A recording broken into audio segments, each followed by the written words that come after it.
Book library है तेजू में जिसे बैम्बूसा लाइब्रेरी बोलते हैं। बहुत लोगों को मालूम है ये बैम्बूसा लाइब्रेरी कहाँ पर है और कुछ लोगों को पता नहीं ये कहाँ पर है। तो मैं आपको बता दूं कि बैम्बूसा लाइब्रेरी जो है तेजू में है और तेजू लोहित डिस्ट्रिक्ट अरुणाचल प्रदेश। तो इसकी खासियत क्या है कि इस बैम्बूसा लाइब्रेरी के जो एक बहुत ही जो इम्पोर्टेंट पर्सनैलिटी है उनकी देख रेख में की जाती है और उनका नाम है पद्मश्री अंकल मूसा। तो लोग उन्हें अंकल मूसा के नाम से जानते हैं, लेकिन उनका नाम जो असली नाम जो है एकेडमिक नाम है, जो ऑफिशियल नाम है कुछ और ही है। अंकल मूसा से ही जानते हैं, उनसे मिलेंगे और आपको दिखाएंगे बैम्बूसा लाइब्रेरी तेजू के बारे में। तो सबसे पहले चले मिलते हैं अंकल मूसा से। और अंकल मूसा यहाँ पे, हाय अंकल। नमस्ते नमस्ते। तो वे हैं अंकल मूसा।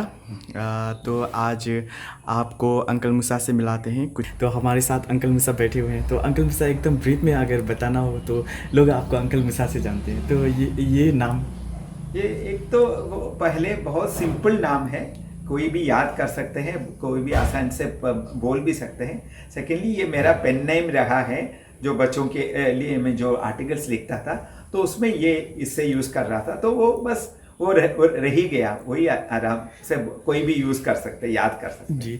तो दोस्तों आपको हम बताएंगे कि उनका असली नाम, उनका ऑफिशियल नाम क्या है, लेकिन आगे बात करते हैं। तो सर, जब अरुणाचल प्रदेश में पहली बार आए थे उस वक्त का जो एजुकेशन सीनेरियो था किस तरह का था? जैसे मैंने बहुत प्लेटफॉर्म में ये बता चुका है, ये कि हम अरुणाचल में जब 1971 में स्कूल एजुकेशन इंग्लिश मीडियम आ गया, स्कूल्स तो कुछ ही जगह में लोकेटेड था और लोगों को गांव दूर दूर गाँव से लोगों को उधर आना पड़ता था। लेकिन जब स्कूल्स डेवलप ना शुरू हो गया, ज़्यादा स्कूल्स बनाना या नए स्कूल शुरू हो गया, तो जो फैसिलिटीज़ जो थोड़ा सा डिस्ट्रिक्ट हेडक्वार्टर्स और इम्पॉर्टेंट शहर में, जो मिनिमम शहर भी नहीं बोल सकता है बट इम्पॉर्टेंट सेंटर्स में मिल जाते हैं, वो इंटीरियर एरियाज में वो मिलने का है। तो रीडिंग का सबसे, इंग्लिश मीडियम होना है तो इंग्लिश रीडिंग का मौका होना चाहिए। तो उसके लिए बेसिक है लाइब्रेरी फैसिलिटीज़। वो तो ज़्यादातर स्कूल्स में वो कम था। और जब हम एक totally alien language, fourth language भी बोल सकता है, इंग्लिश को एक्सेप्ट कर रहे हैं स्कूल में एजुकेशन के लिए, तो बच्चों को वो उसमें स्किल डेवलपमेंट के लिए काफ़ी मुश्किल है। तो यही सबसे बड़ा मुश्किल था, बच्चों को इंग्लिश के लिए एक्सपोजर बहुत कम था। इंग्लिश मीडियम होने के बाद भी वो बहुत लिमिटेड था। तो इंटीरियर एरिया में आप जितने भी जाएंगे वो ज़्यादा देखते रहा। तो कंपेयर करते हैं तो वो समय का और अभी का समय में डेवलपमेंट कितना हुआ है सर? वेल, डेवलपमेंट तो पॉजिटिव साइड में हम देखने से तो एक ही नंबर ऑफ स्कूल्स तो काफ़ी डेवलप हुआ है। अरुणाचल के फर्स्ट जनरेशन, सेकेंड जनरेशन, अभी थर्ड जनरेशन आ गया। So first generation, second generation काफ़ी अच्छे एजुकेटेड हुआ है। ज़्यादातर लोग बाहर पढ़े हैं तो उनको अच्छा इंग्लिश का एक्सपोजर और रीडिंग का महत्व भी उन लोगों को मालूम हुआ है। बट ये बाय द टाइम ये थर्ड जनरेशन आ गया तो काफ़ी एनवायरनमेंट चेंज हो गया। एक तो ये explosion of this mass media, social media, तो उसके कारण रियल रीडिंग जो करना है उसमें काफ़ी रीडिंग हैज़ वो कन्फाइन टू मोबाइल और इंटरनेट टेक्नोलॉजी और टेक्नोलॉजी के माध्यम से हुआ, बट वो असली रीडिंग को रिप्लेस नहीं कर सकता है। तो ये सबसे बड़ा एक चुनौती आज के हमारे न्यू जनरेशन अरुणाचली स्टूडेंट्स में आ रहा है कि उनको तो रीडिंग एक्सपोजर तो फिर भी पहले जैसे ही था। जी। वो लोग कम से कम 70s में तो जितने अरुणाचली स्टूडेंट्स को रीडिंग का मौका था, इंटरेस्ट था, वो ये मॉडर्न फैंसीफुल इक्विपमेंट, गैजेट्स के माध्यम से वो रियल रीडिंग का महत्व काफ़ी मन में कम हो गया। और इसमें और एक प्रॉब्लम है कि जब एक्सपोजर हम लोगों को देना है तो हम लोगों के पास मॉडल्स होना चाहिए। जी।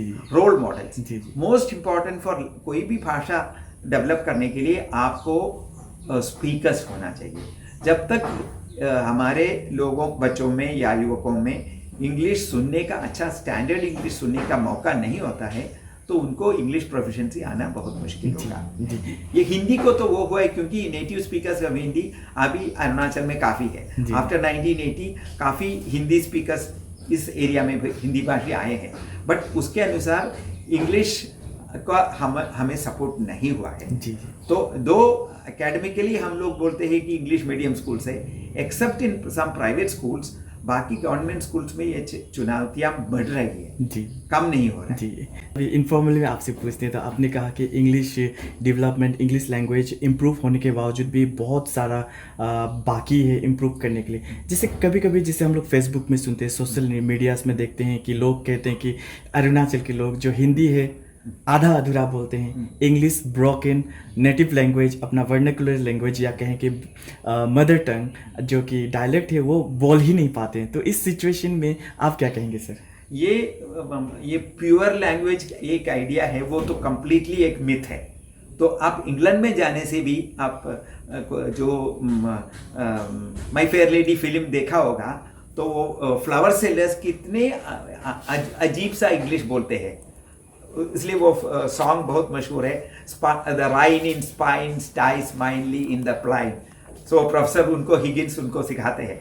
तो ये हमको समझना चाहिए, जैसे प्योर हिंदी ऐसे कुछ है ही नहीं, प्योर इंग्लिश भी नहीं है। जो कम्युनिकेबल है वो है हमारे भाषा, हमारे अरुणाचल की जितना भी भाषा है वो असमीज और ये सब हिंदी सीखने के टाइम पर उसमें इसका इन्फ्लुएंस लगाएंगे ही। तो हमारा अरुणाचली हिंदी, इसे कोई शर्म करने की बात ही नहीं है, वो हमारे एक आइडेंटिटी है। हम उसमें बहुत प्राइड होना चाहिए। हम हिंदी बहुत आसानी से बोल सकते हैं और हमारा ही अपना एक वैरायटी जो वो निकला है, इस भाषा में बोलने से कोई भी व्यक्ति आपको समझेंगे हिंदी। अगर आप लखनवी हिंदी या वाराणसी हिंदी बोल देने से आधा लोग आपको सोचेंगे ये क्या बोल रहे हैं। जी जी। तो हमको अगर लोगों से कम्युनिकेट अच्छी तरह करना है, भाषा तो उसी के लिए, तो हम लोग अपना ही स्टाइल में बोलने में कोई गलती नहीं। मदर टंग का ये प्रॉब्लम सिर्फ अरुणाचल में नहीं, बहुत एरिया में है। लेकिन हमारा सबसे बड़ा प्रॉब्लम अरुणाचल में, हमारे मदर टंग में स्क्रिप्ट अभी तक नहीं आया है। वो स्क्रिप्ट लाने के लिए हम लोग काफ़ी टाइम ये लॉस हो गया है।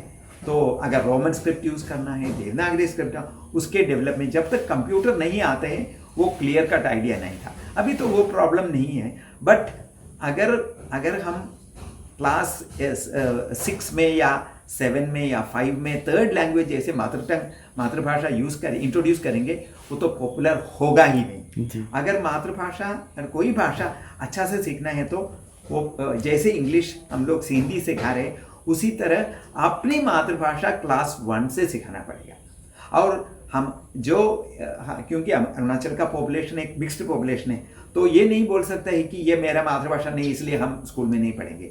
जो हर डिस्ट्रिक्ट में कुछ मेजॉरिटी कोई भी कम्युनिटी है, उसकी मातृभाषा हम सीखने का शुरू करते हैं। अगर जिसको दूसरा भाषा सीखना है तो आप टेक्स्ट बुक बनाइए, रीडर्स बनाइए और जो पढ़ सकते हैं पढ़।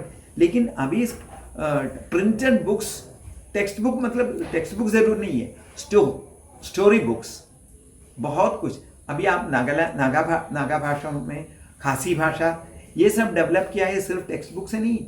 Story books, biblical book stories, वो अलग अलग टाइप के बुक्स उनकी सोसाइटी में, कम्युनिटी में 19th सेंचुरी में यूरोपियन मिशनरीज लाए हैं।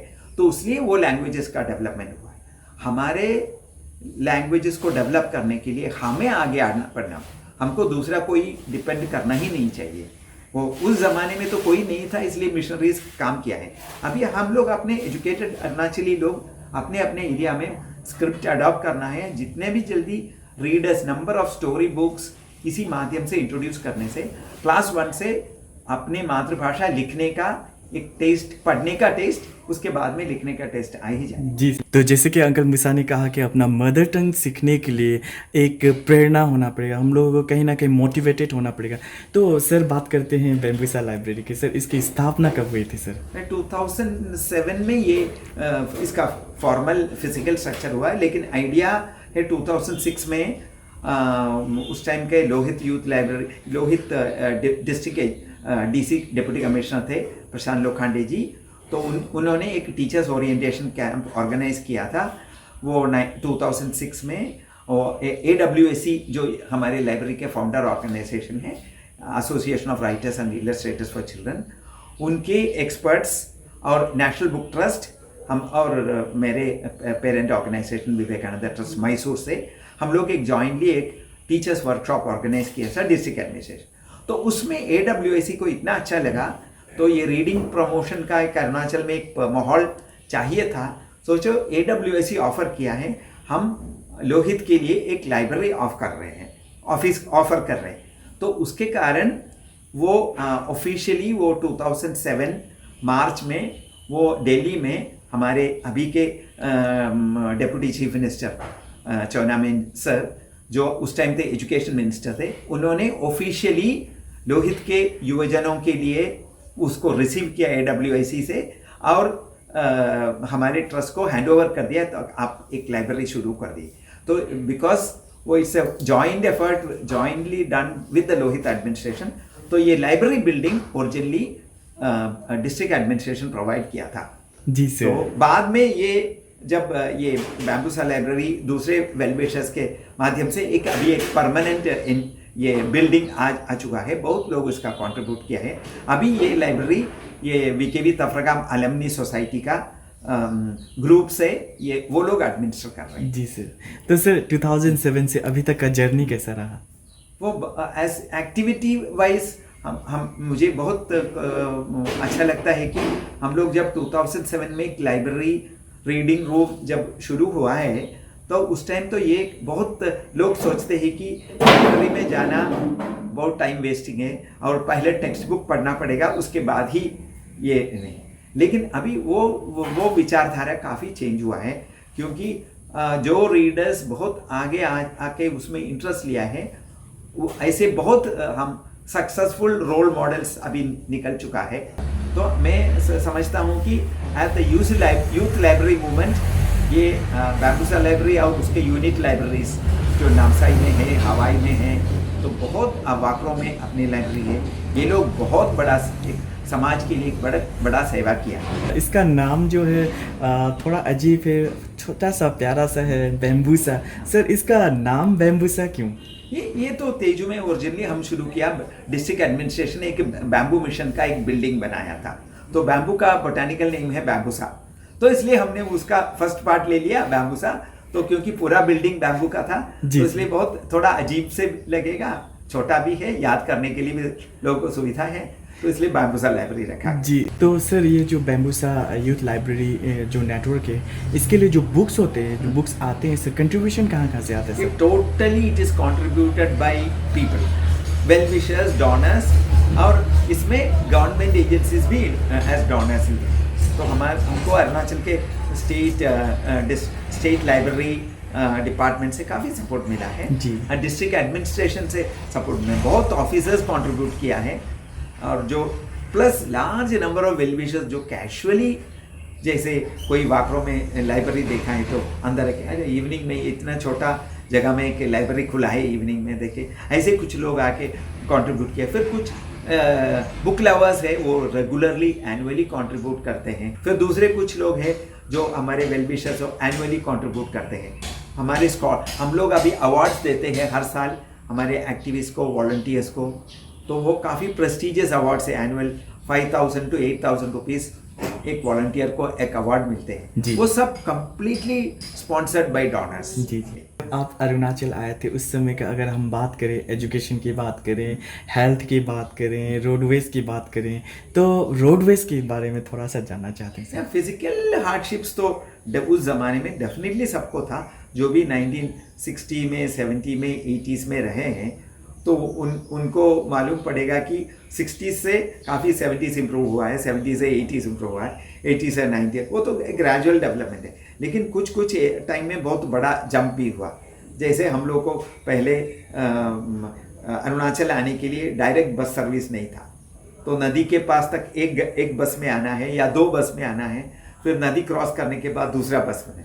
धीरे धीरे बाई 90s ये हो गया कि जब नदी का बहुत रिवर्स पानी कम हो गया, तो डायरेक्ट बस सर्विस सिस्टम आ गया। बस तो चेंज करना पड़ता था, आपको टिकट डायरेक्टली मिलता था, तो आप डिब्रूगढ़ से ये ईटानगर जाएंगे या पासी लखीमपुर जाएंगे या कहाँ जाएंगे, तो आपको डायरेक्ट टिकट में सेम वे तिनसुकिया से आप तेजू आना है, तिनसुकिया से रोइंग आना है, आप एक ही टिकट से काम हो रहा था। पहले ऐसा नहीं था जी।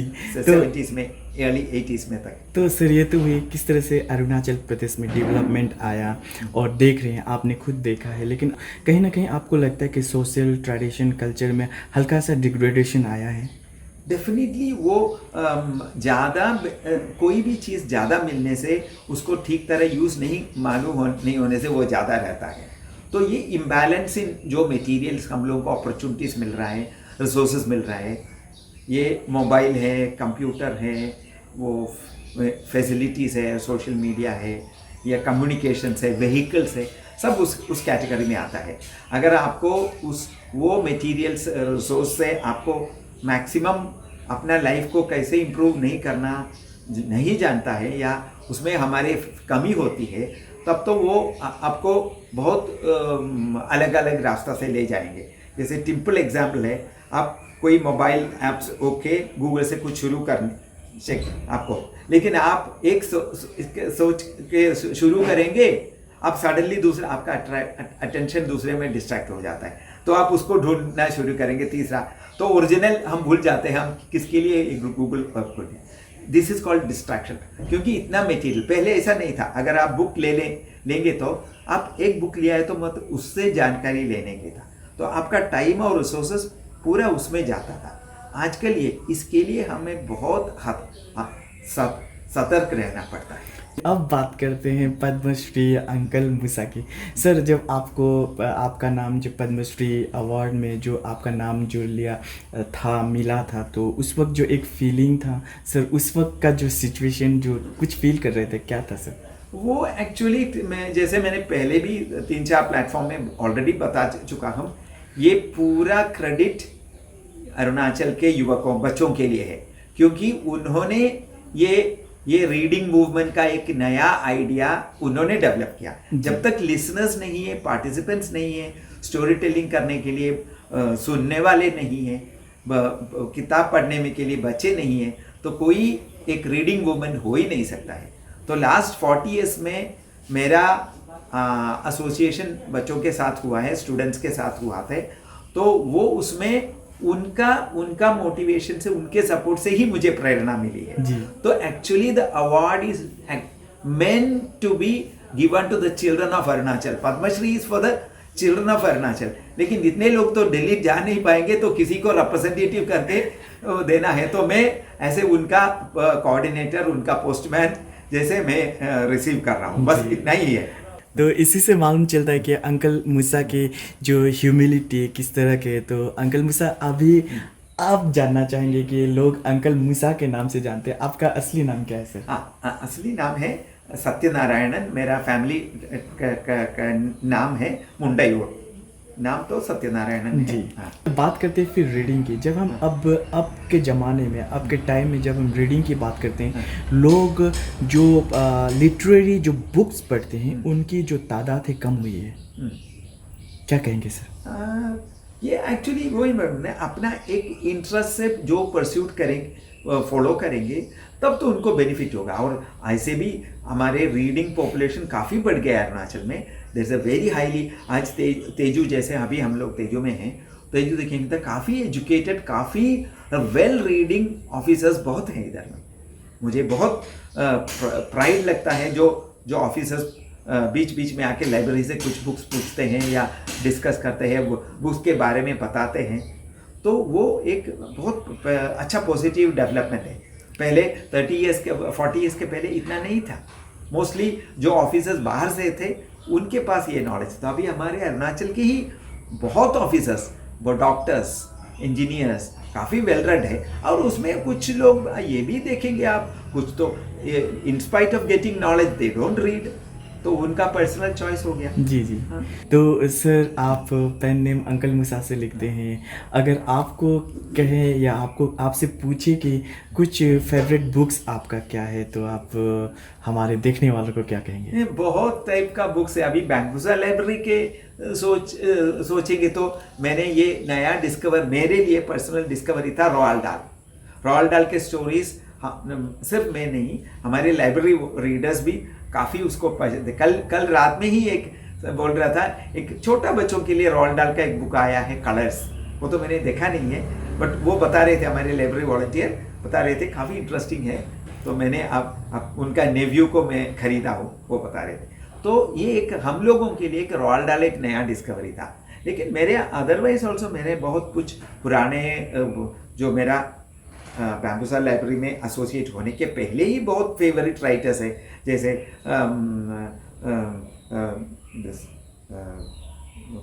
Louis Carol through the looking glass is one of my most favorite books. Then Lost Horizon, that's another. James Hilton's is talking about this Tawang monasteries, almost an image. So this is one of my very famous. I must have read it some 25 times, okay, and I must have given that book present to more than 25 people. So it's one of my very favorite books that I read it even before coming to Arunachal. But that must have been one of the very strong influences. Then popular science books. I love popular science. Large number of authors are there. James Herriot on animals मुझे बहुत प्यारा अच्छा लगता है. फिर doctor Seuss, जो हम बच्चों को रीडिंग प्रमोशन के लिए डॉक्टर स्यूस का बुक्स, जैसे the food book, ABC book, ये सब हम लोगों का बहुत कैट इन द हैट, तो ये सब बहुत प्यारा किताबें हैं। तो सर, जो रीडिंग में जो इंटरेस्ट है उन्हें क्या कहना चाहेंगे सर? तो उनको ये सब टाइप का बुक्स ज़रूर पढ़ने के लिए है ना, और एक लाइब्रेरी टाइम अपना रीडिंग के लिए एक छोटा सा time, half an hour daily और 1 आवर डेली नहीं होने से हाफ एन आवर डेली कुछ बुक्स पढ़ने का एक हैबिट हर व्यक्ति अरुणाचल में डेवलप करने का बहुत ज़रूरत है। राइट फ्रॉम क्लास 1, जैसे आप ये छोटे छोटे बुक्स देखेंगे, ये सब क्लास KG और क्लास 1 के बच्चों के लिए है, वो तो आराम से कोई भी पढ़ सकते हैं, बहुत अच्छे हैं, वेरी हार्ड, तो डैमेज भी नहीं होगा। आप कोई भी बिना शक के बच्चों को ये लाइब्रेरी में ला सकते हैं। हमारे सब लाइब्रेरी में छोटे बच्चे आने से कोई रिस्ट्रिक्शन नहीं। बहुत पेरेंट्स बोले नहीं बुक्स उल्टा पुल्टा करेगा, लेकिन मैं बोलता हूँ कोई प्रॉब्लम नहीं है, बुक्स तो बच्चों के लिए ही है, वो हैंडल कर सकते हैं, कुछ भी प्रॉब्लम नहीं। अंकल मूसा, आपने हमसे इतनी सारी बातें की, अपने बारे में बताया, अरुणाचल प्रदेश के बारे में बताया, रीडिंग मूवमेंट के बारे में बताया, लाइब्रेरी मूवमेंट जो आई उसके बारे में बताया। बहुत बहुत धन्यवाद। बहुत धन्यवाद, बहुत अच्छा लगा। आपने और एक टाइम कुछ बातचीत करने का एक माहौल बना दिया। जी, आशा करते हैं कि इस टाइप का आइडिया बहुत लोगों के पास पहुंचेंगे, और खुद वो बैम्बूसा लाइब्रेरी में आने के लिए रुकना नहीं है, अपना एरिया में, अपने घर के रूम में, वरांडा में, कहाँ नज़दीक में कोई की कहाँ भी छोटा लाइब्रेरी शुरू करें, आसपास के लोगों को इनवाइट करें और थोड़ा टाइम एक साथ पढ़ें और दूसरों को पढ़ के सुनाएं। Thank you sir. तो आज आप डायरेक्टली आपको बैम्बूसा लाइब्रेरी भी टूर करा दिया, और कहीं से भी लोग हो तेजू आते हैं तो बैम्बूसा लाइब्रेरी एक बार ज़रूर विजिट कीजिएगा और देखिए, आकर थोड़ा देर टाइम बिताइए यहाँ पे और कुछ पढ़िए। और ये लिखा हुआ है यहाँ पर, बहुत ही मतलब क्या बोलूँ, मुझे जो फील हो रहा है वो जो एक वाइब जो है, बहुत ही बढ़िया वाइब मिल रहे हैं। तो फाइनली अंकल मूसा के साथ भी बात कर लिया, बहुत अच्छा लगा, बहुत इन्फॉर्मेशन मिला। सो आई होप आपको अंकल मूसा के साथ बात करके सुन के बहुत अच्छा लगा हो। तो हम यहाँ पे अभी भी हैं बैम्बूसा लाइब्रेरी तेजू, और I'll be back with another blog. Thank you very much.